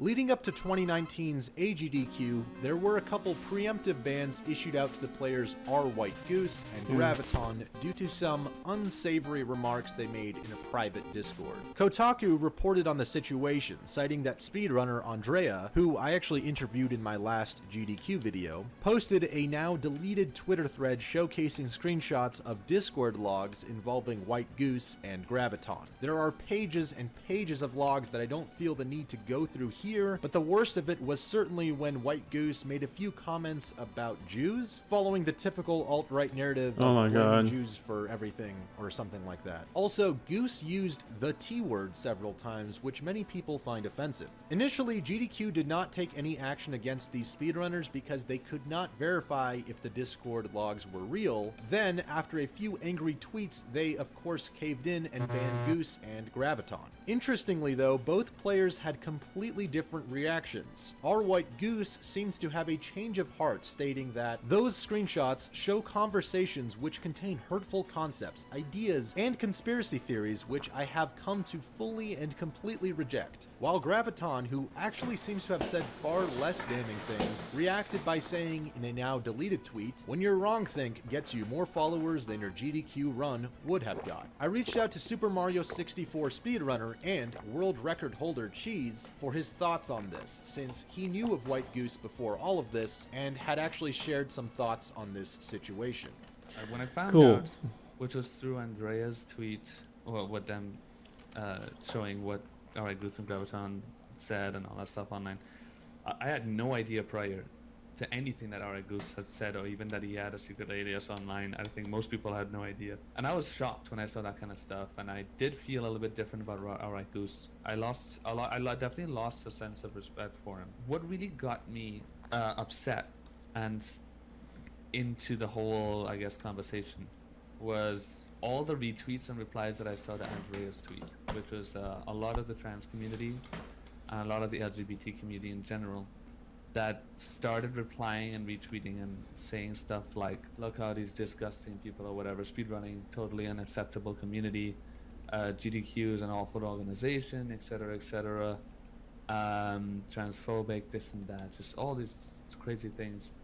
And the first thing I thought was, hold up, getting this situation resolved with Graviton and Alright Goose, great, let's do that. But immediately jumping into these crazy accusations and all this stuff about the entire speedrunning community and Games Done Quick and all this stuff. 3 hours. If you're gonna go out and complain about everybody and say how everyone is awful and unaccepting, then you're just gonna get other people to not like you either. You're just separating the community more from you. So if you're saying that GDQ is an unaccepting environment, That's one thing. But then you throw out these awful words and talk about all other speedrunners and how awful they are, then you're just gonna get people to disrespect you more. Despite the discriminatory nature Yeah, of these Discord Strike logs, says that. though, an argument could be made that they were still conversations held in a private chat, and that none of it had to be related to speedrunning itself. Either way, streamer Caleb Hart seems to be fed up with the hyper-political climate surrounding video game speedrunning, of all things. This recent event with Goose and whatever, I don't know. It's becoming a bit. It's just becoming excessive. It used to be all about playing video games and Yeah. raising money for charity. That was it. Now it's all about this, you know, political correctness and this other irrelevant shit that's just not important. Even aside from the external politics, tensions are also high within the walls of GDQ events. Bonesaw was a speedrunner who I covered in my last video. He's a well-respected, well-meaning, and widely admired player who got banned for some of the most trivial comments and jokes I've ever heard, which were directed at Air Canada and Owen Wilson. Please send tweets to Air Canada. Well, Air Canada hates us.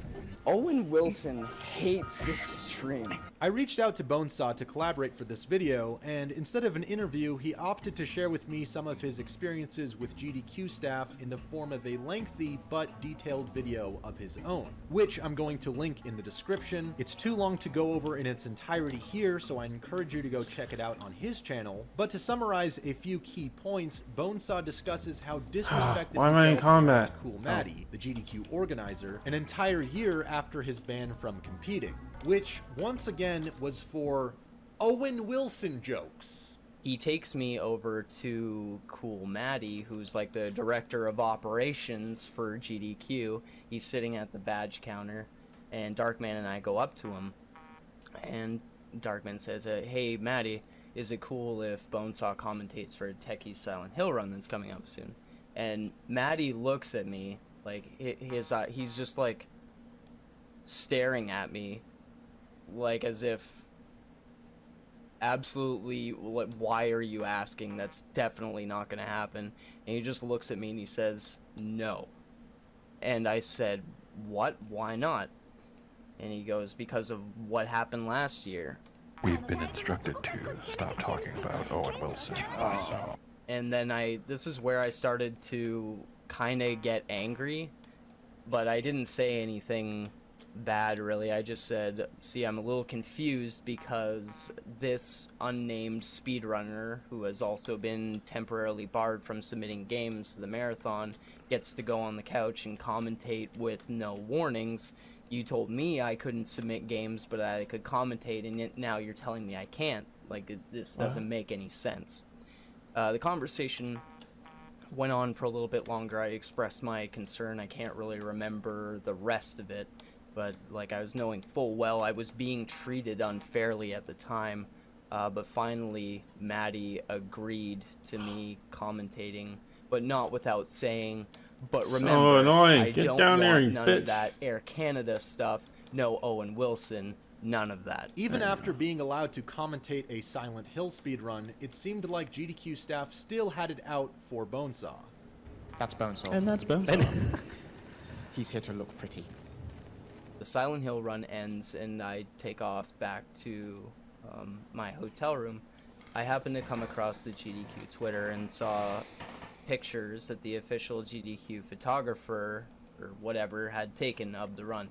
I immediately noticed that I was cropped out of every official photograph of the Silent Hill run. Every single one. What? You can't find an official post by the GDQ Twitter that shows me in a photograph. I was meticulously and deliberately cut out of these photographs. You can get the whole album and you can find the photographs from that run and then compare them and you'll see it. Air Canada hates us. Wow. Wow. Wow. Wow. Wow. Wow. You get nothing. You lose! Now, before I continue, I should mention that some of the following sections are going to involve players who happen to be trans, non-binary, LGBTQ, queer, and all that. And I want to make it clear that I respect all human rights, including trans rights, queer rights, non-binary rights. I respect people as people above all else, and you should too. I'm not going after anyone here for being trans or being queer, and I think my criticisms will reflect that. However, at the same time, unlike GDQ, I don't think that trans people, non-binary people, and queer people are above all criticism or are infallible. So when I do maybe point out things that they've done, don't take it as me attacking them, because that's not what I'm doing, and if you're doing that, you're missing the point. For a reason that I'm sure was totally for the enjoyment of their audience and viewers, and definitely not at all to further appease the LGBTQ plus community, GDQ decided to host a full panel discussion called Setting the Record Queer, hosted by Proto Magical Girl, who's apparently doing her best Jeb Bush impression. This is the part where you clap. Oh man. Please clap. Welcome, Awesome Games Done Quick 2019 to Setting the Record Queer Live. This is where you clap. Come on! So, hi, my name's Alexis, and my pronouns are it, its, and she, her, and I'm two of your hosts. It's. I'm sorry, what? And I'm two of your hosts. So it turns out Proto Magical Girl made a paste bin explaining that they are plural. In this paste bin, Proto explains, I'm plural. We're plural, even. In the past, we've talked about our notion that the persons Alexis and Proto Magical Girl were, metaphorically speaking, different. A cute femme, affectionate girl, and a big, boisterous, confident streamer entity hell-bent on success. It turns out there was no metaphorically about it. Alexis and Proto are completely different conscious entities in our shared mind. Over the past month-ish, we've been working hard to understand our plural self, and now it's time to share that understanding with everyone. Digging further into this, a reply on Proto's tweet reads, is this more like a multiple personality brain thing, or like when Yami and Yugi shared the same body? Proto responded with, okay, honestly, Yu-Gi-Oh! Had a significantly non-zero influence, whatever the fuck that means, on our experience of plurality, so it's a lot like that. Wait. But like, it's also he's right by his spirit personalities, healer. just that those personalities have independent consciousness. Okay. C:. But yeah, we can switch and talk to each other like Yu-Gi-Oh! Okay, at first I was a bit confused, but honestly, it would be pretty badass to have the spirit of an ancient Egyptian pharaoh, the king of games, in your consciousness. And now I play the magic card, Pot of Greed, which lets me draw 2 cards from the deck into my hand. Ha! Nice try, Yugi, but you've activated my trap card, Jar of Greed, which lets me do whatever the fuck I want. Screw the rules, I have money. It looks like the rules just got screwed. Sorry, that was my Seto Kaiba persona. Now, I did actually sit through and listen to the entirety of the Setting the Record Queer podcast, and it was about as riveting as you might expect. You know, that's also like a lot of that is just like normal community building, you know, just like. However, I do have to give credit to the panelists for being so open about their struggles with depression and anxiety, which is not easy to do, and yet seems to be prevalent amongst the speedrunning community. I was actually going through a phase of pretty bad depression at that time. It's not uncommon for streamers and queer people to struggle with depression. I struggle with depression and anxiety myself. And so I don't always have energy to stream, and even if I'm getting into a good like pattern of stream that schedules, happens. I can just be thrown off any day by a depressive episode or an anxiety attack. So I don't really balance it, to be honest. On that topic, I would also like to point out that I too am, since we have all discussed our suffering from depression, I also suffer from depression, and getting into speedrunning is also like a big thing to help me with that, just to like, because I don't know, I just sort of realized like in-person, your local friend groups and internet friend groups that, you know, morphed and shifted over the years, and I was finding myself feeling more and more isolated, and I wanted to get into something that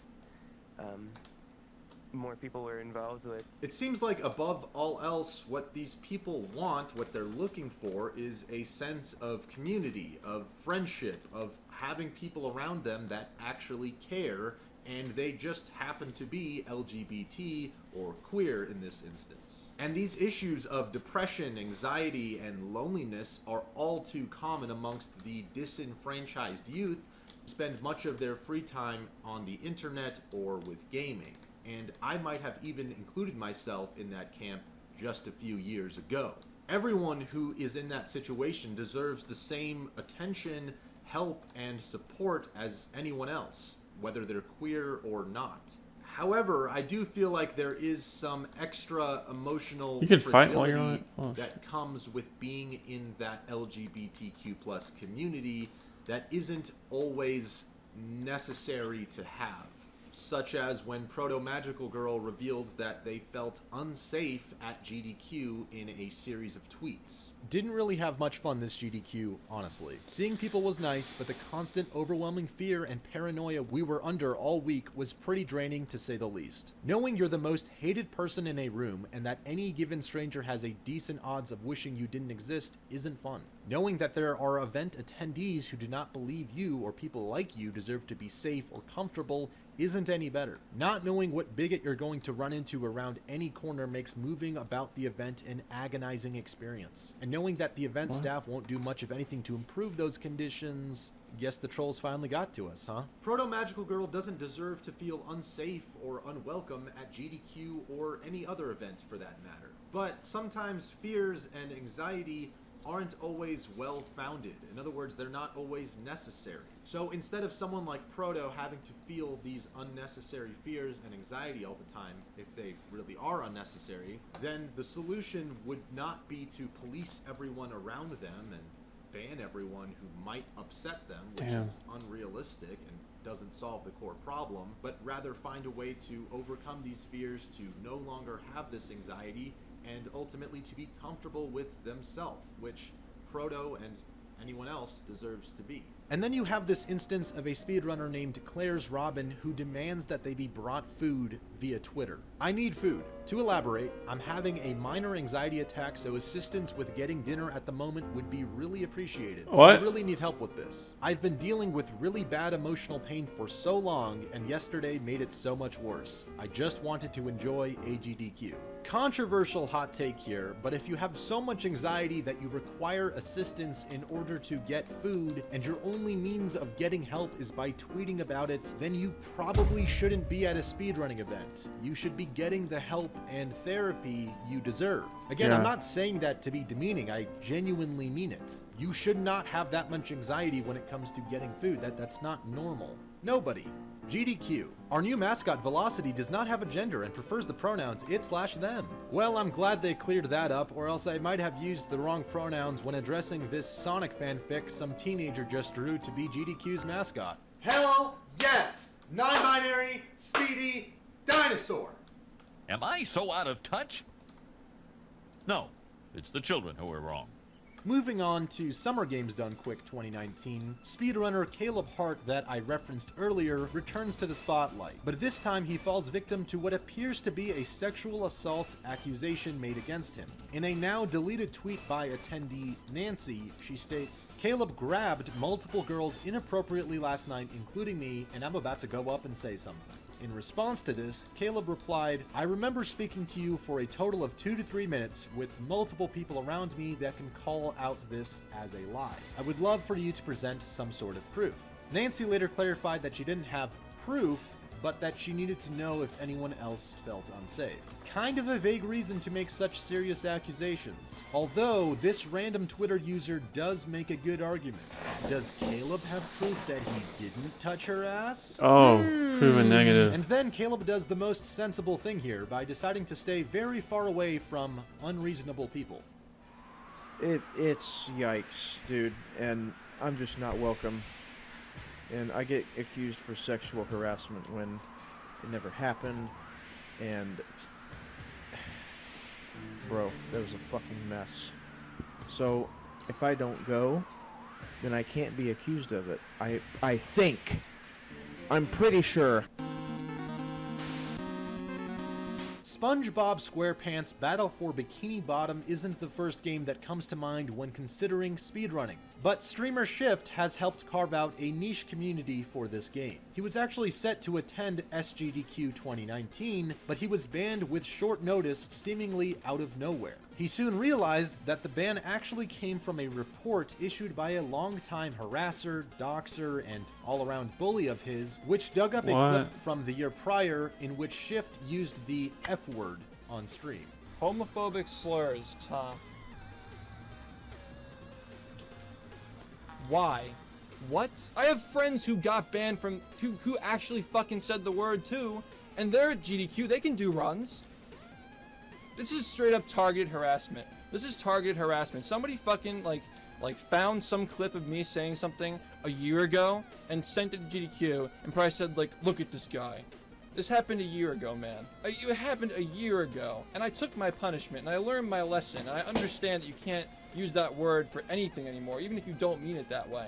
In a video explaining the entire situation from his own YouTube channel, Shift also makes a point to express remorse over use of the word, and he even discouraged his viewers from blaming GDQ, even though he believes they made the wrong decision by caving in to one bad faith actor who reported him. Even after I did make this pay spin, I did say on Twitter, like, you guys should not, like, treat them this way, because, again, like, it's being hypocritical. If you want people to forgive me for something I did, you have you have to be willing to forgive.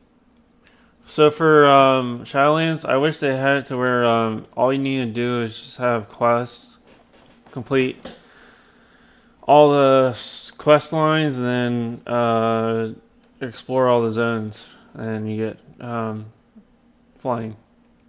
Or we have a much better idea than whatever they have now.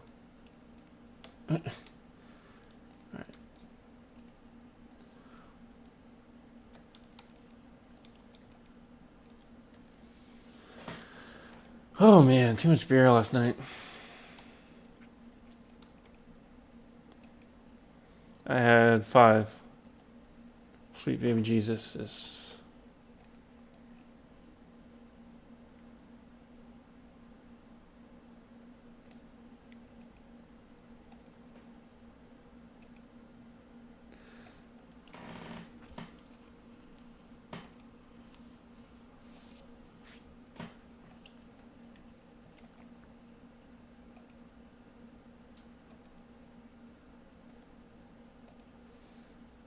Yeah, right.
Enough of that now.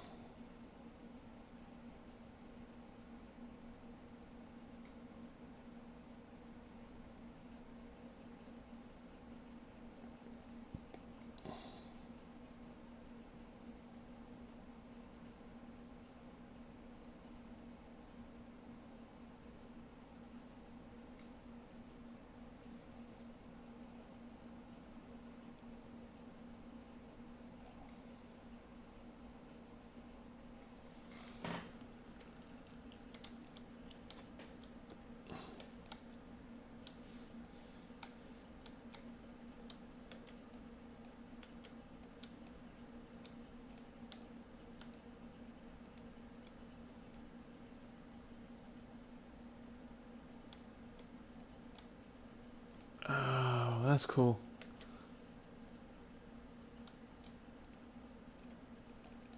I get it now.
Cool.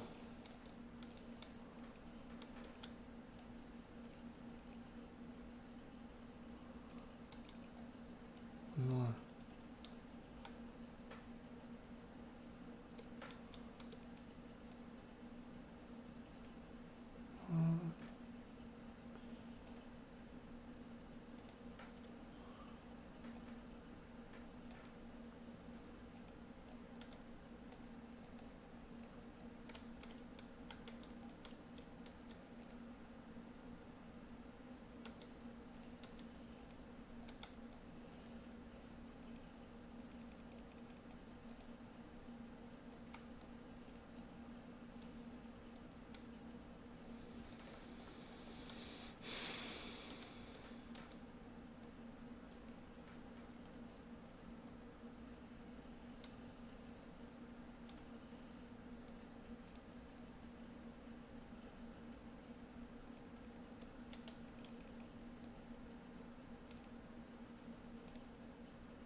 Almost had it.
There's a weird irony that only yesterday we posted a video saying how different things affect people very differently in World of Warcraft because we all play it differently. And today's no different. We need to look at how you're going to gear your character in the Shadowlands.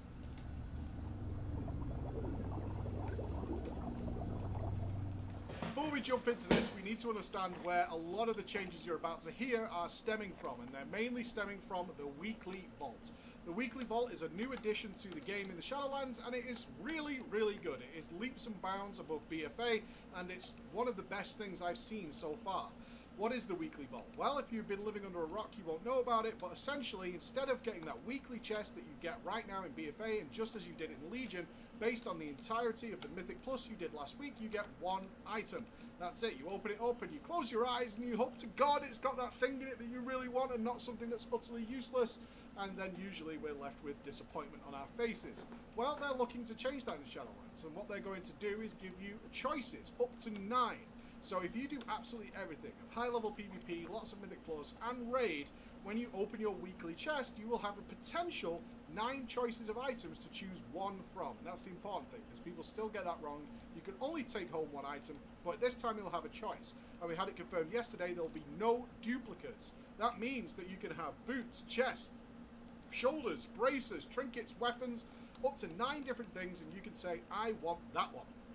Now, this is slightly in conflict with Blizzard's philosophy going into the Shadowlands, which is let gear be gear, and let's move away from what Blizzard has been doing for like the last 10 years, which is increasing quantity over quality. Right. Certainly with the release of Classic, people have remembered exactly what it was like to see that Ash Candy, to see that Dark Edge of Insanity, and to see that Judgment Helm, all these items that people crave, and they love, and they care about it, and complete their set, and they feel awesome about it.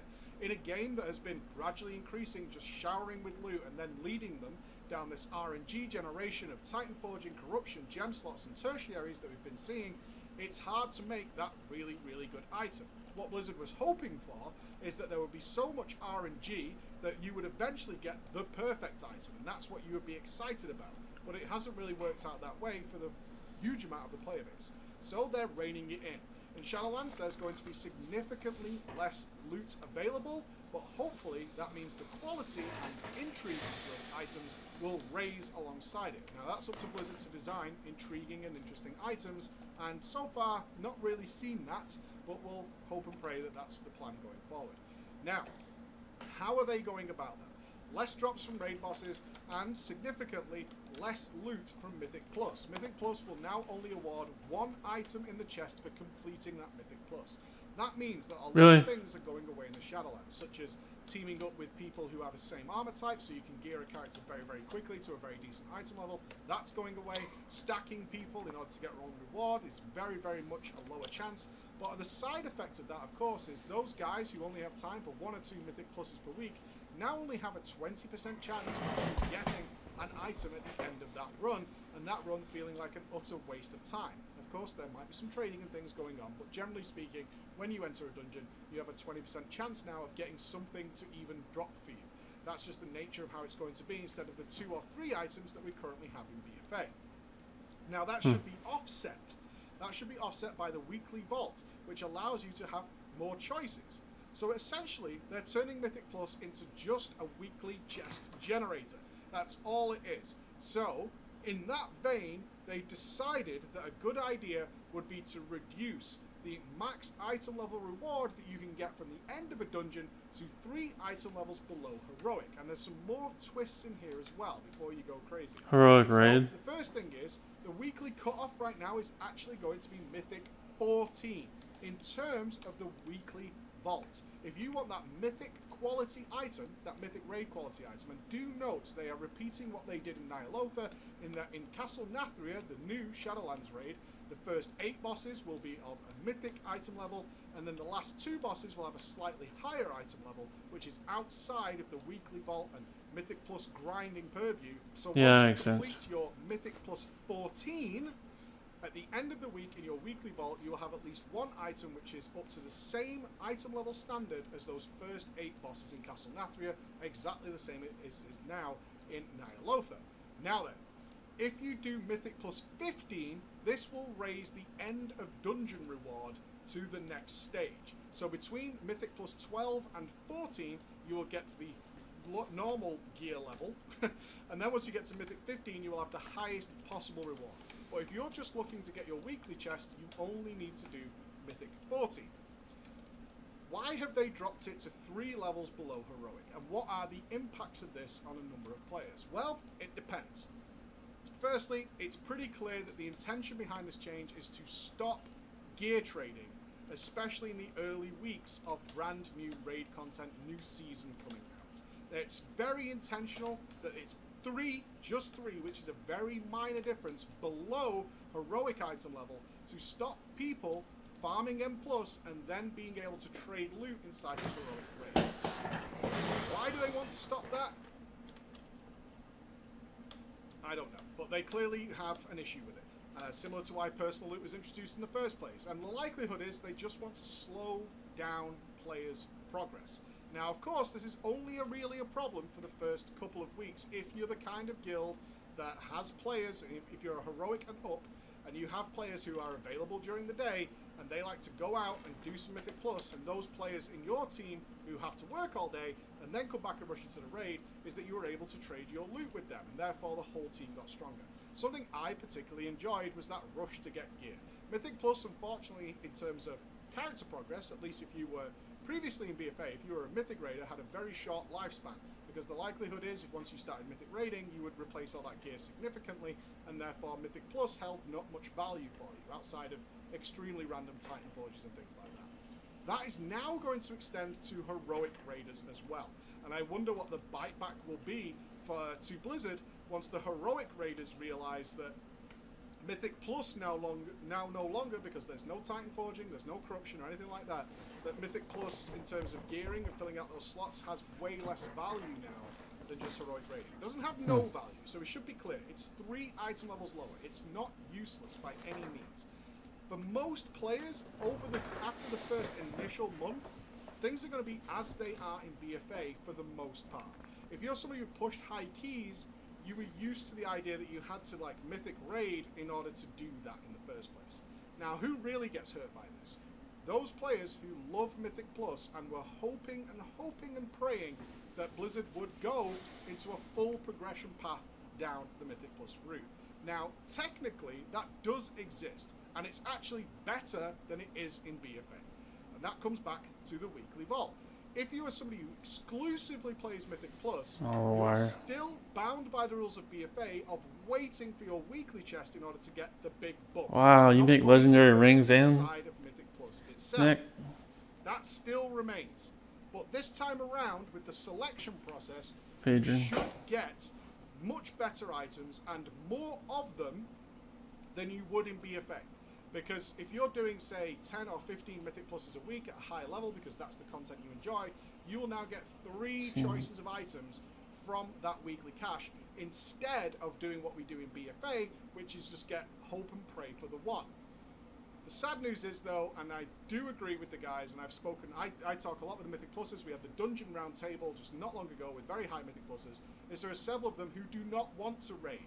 They don't enjoy raiding, they do it because they have to in order to get the gear to do the content they enjoy, and they don't want that. They would like Mythic Plus to be a section offset part of the game where if they are good quality players and they are doing 20s and 20 plus, then they should be rewarded appropriately for that at the same rate that Mythic Raiding rewards. Unquestionably, if you are a Mythic Raider, you move up those item level ladders considerably quicker than you do by waiting for your weekly cache to report every single item slot with really good stats all the time, especially when you can trade amongst 20 people rather than the 5 in your group. That is something that I'm sad is gone. Now, don't be too sad if it is the case that you feel like Blizzard has turned your back on you. They have for now. But let's not forget, and I want to be clear, Blizzard flip-flops its philosophies all the time. So although right now they're definitely putting the dagger in the idea of Mythic Plus being a straightforward endgame progression system if you are pushing it very, very high, that could change at any time. Let us not forget that it was only one expansion ago in Legion where their philosophy was play how you want, and we will reward you appropriately no matter how you play World of Warcraft. So if it was artifact power, it comes from everywhere. You want legendaries, it comes from everywhere. It literally comes from whatever content you enjoy. And of course, now we're going into the Shadowlands where it's play how we want you to play, do what we want you to play. We don't like the way you trade gear, we don't like the way you do this, we don't like the way you're doing that, and we want you to play this way. So they flip-flop on this kind of stuff a lot. Sadly, it would be nice to be consistent, but they're trying to move the pendulum back. That's going to have some pains with it. They went too far with quantity of loot and lower quality. Now they want to swing it back, so way less quantity, but higher quality, hopefully. Now, there are some other good things that have come from this. One is, it seems very apparent now, looking at the item levels of things, they're going to really squash down the leaps we've made on item gearing inflation over the course of an expansion. And I really hope they stick with this because it has a number of positives that also turns this into a positive, even if you feel bad about it right now. Gear inflation is a big problem. A character that has just hit level 120 right now in BFA compared to a geared character who is doing Mythic Nyalotha, for example, or very high Mythic Plus and has been doing for a while, is astronomical. It's like they're 5 expansions behind or something crazy like that. It's absolutely insane. So squashing that down changes it from starting off with a 1,000 damage Chaos Bolt at the start of the expansion to 60,000 or 100,000 by the end of the expansion, and then them having to do mega number squishes. It's also a good thing. Players should feel like they're getting more powerful. We all agree with that. But it doesn't need to be such a giant leap every time in order to feel. Incremental increases are totally fine, and they worked for a decade or so in this game where we didn't have giant leaps all the time. So it's nice to see they're going back with it. The other effect of this is if you are a heroic raider or a mythic raider or somebody who does farm high-end mythic plus over the course of season 1, ideally, this lower item level gearing inflation should mean that all your efforts aren't instantaneously wiped out from one day to another when the new season starts. Far bigger of a problem, at least in my eyes and the eyes of many in Battle for Azeroth, is that you could farm the hardest content in this game, be it in Mythic Plus or Extreme High-End Arena or Extreme Mythic Plus and Raiding, and then on Wednesday your rewards were equal to a World Quest, which was something that happened repeatedly in BFA and killed a lot of the soul of people wanting to farm. Because a lot of people are entirely motivated by the pursuit of gear, and having their gear and their efforts completely invalidated from one day to another isn't fun. It would be very, very nice if the gear I acquire and the gear you guys acquire in the previous season makes sense going into the next season, and having lower and lower increments of jumping and gear strength should help with that. Which means this is really just a start of Shadowlands issue for only some people. Does it kill the fun for some people? Yes, absolutely. I loved gearing up my character or going into Mythic Plus and gearing it up in those first few days when it was relevant and then helping my team out. I also enjoyed that the bluster of let's get in there, let's get the gearing your character from fresh is a really exciting time. A lot of that is now dead. That's just not something that's super relevant. You're going to do it a bit, but you're going to replace it extremely quickly if you right on time. Heroic rating and above, and the consequences of that we've already talked about. Overall, it's probably for the better, I think. I feel really bad for the guys who really wanted Mythic Plus to be its own pathway. Beyond the Shard You Veil. can still get Mythic Raid quality gear from Mythic Plus, so it's not all bad, but if you wanted it to be an exclusive, don't have to raid, that's probably not going to happen for a long time. But for the rest of us, it's going to be a mindset thing. There will be people who heroic raid, which encompasses a huge amount of the player base, even puggers, who now look at Mythic Plus as dead content, beyond their 1 weekly. Those raiders are now, or those players are now going to use Mythic Plus knowing there's no reward for them at the end, especially after a couple of weeks once they've started to gather some gear, and be a little salty that they now have a 45-minute period or 25-minute period where they know there's no reward and the reward comes later on, and they're not interested in certainly doing it multiple times to increase their chances in the weekly guild vault when it's just a lot of That's time fine. I don't mind it. immediate satisfaction. And I think also a lot of people who only gear up through Mythic Plus So many ways to gear are now. satisfied Anyway. that they're only getting one item, but I'm hoping there'll be a mindset change there if they're more excited about getting that item. If they don't have it happen too often, but history tells us there's some Alright. players out there who Well, never get an I'll be item back on around 5:30. because of the nature of this system. That is going to happen, and I'm sure there'll Take be a an break. outcry at that point. Got you at 5:30.